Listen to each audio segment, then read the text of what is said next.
Hi all, இன்றைக்கி டே எப்படி போச்சுன்னு பார்க்கலாமா? காலையில் ஏஞ்சோடனே எப்போயுமே நான் வந்துட்டு வாட்டர் பாட்டில் எல்லாத்துலேயுமே வாட்டர் ஃபில் பண்ணிவிடுவேன்.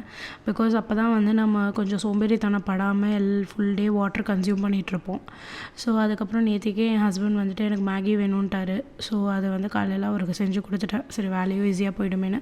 பட் நான் மோஸ்ட்டாக வந்து மேகி செய்கிறத பெருசாக என்டர்டெயின் பண்ண மாட்டேன். Because for the health reasons தான். அதுக்கப்புறம் அதோட வந்து ஒரு எக்கும் போட்டு அவருக்கு வந்து கொடுத்துட்டேன். அவரும் சாப்பிட்டுட்டாரு, நானும் சாப்பிட்டுட்டேன். அதுக்கப்புறம் துணி நிறையா சேர்ந்துருந்துச்சு. சரி, அது எல்லாத்தையும் வாஷிங் மிஷினில் போட்டு முடிச்சிட்டேன்.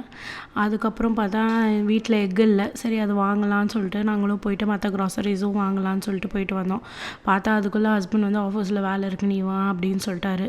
அது போய் முடிச்சுட்டு வரதுக்குள்ளே டைம் ஆகிடுச்சு. ஸோ அதுக்கப்புறம் என்ன செய்யலாம், பிளான் பண்ணது செய்ய முடியல. சரி, சிம்பிளாக உருளைக்கிழங்கு செஞ்சிடலாம் அப்படின்னு சொல்லிவிட்டு அதை கட் பண்ணி அதை செஞ்சிட்ருந்தேன்.